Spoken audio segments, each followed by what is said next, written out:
Welcome to the Prince Arthur's Workshop. We're going to find out a little bit about Prince Arthur. Now, did you know that that King Henry VIII had a big brother? You've probably all heard of Henry VIII, haven't you? I bet you have. You can shout out now what you know about Henry VIII.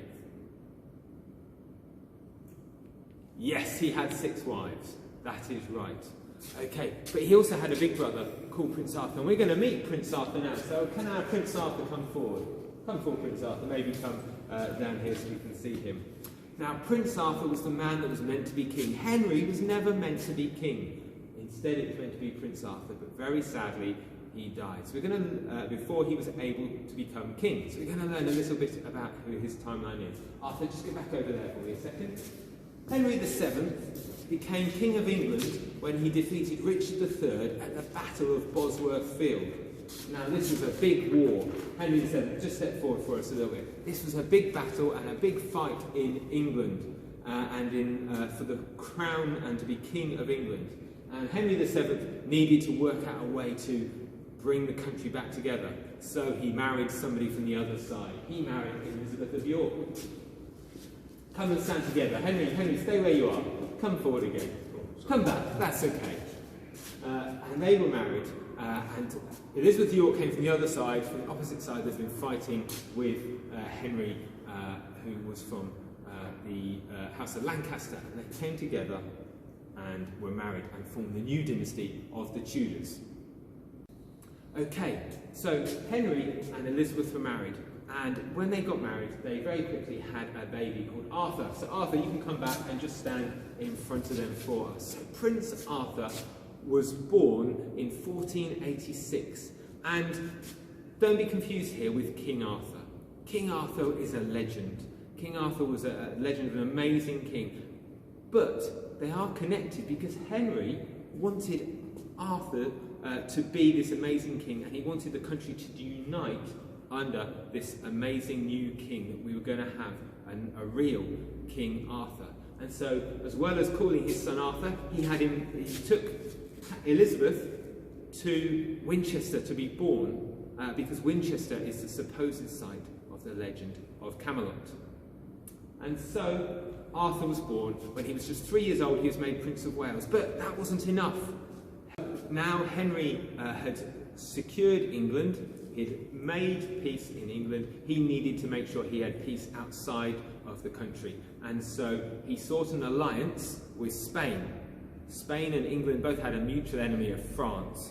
And so if Spain and England were on the same side, then France wouldn't have anywhere to go and wouldn't be able to fight both of them at the same time. And so he got in touch with the King of Spain. Let's bring forward the King of Spain. And Ferdinand II of Aragon and his wife, Isabella I of Castile. Now they had a daughter called Catherine. Here's Catherine, their daughter. Now when Catherine and Arthur were just about 3 years old, they started the negotiations for them to be married. Any of you planning to be married yet? Know who you're going to marry? Maybe, maybe not. Well, at just 3 years old, they started to plan this marriage. It took a little while, and it wasn't until the year 1500, when they were about 14, that they actually sorted out the agreement for them to be married. Then, in 1501, when they were just 15 or 16 years old, they were married. Now, the Prince Arthur had been made Prince of Wales when he was just 3 years old, and so to get in preparation for being king and to practice being Prince of Wales, they sent them to Ludlow, where they started their married life. But very sadly, just a few months after they had been married, and after they'd been living in Ludlow, Prince Arthur got sick, got very sick, and he died. Look, he's dead. Oh dear. This was a very sad day for King Henry and for his wife Catherine, who was now left a widow at just 16. They were so sad that they didn't even attend his funeral, although we don't really know why. It was tradition for the wife not to attend, and we don't know for certain why Henry VII didn't come. Maybe he was worried he would get sick too, maybe he was too sad, maybe he was busy with some other event that meant he couldn't come. But in April 1502, here at Worcester Cathedral, we had the funeral of Prince Arthur, and he was buried behind us here in this chapel, and we will go and have a look in the chapel a little bit later on. But, you can move away now, Arthur.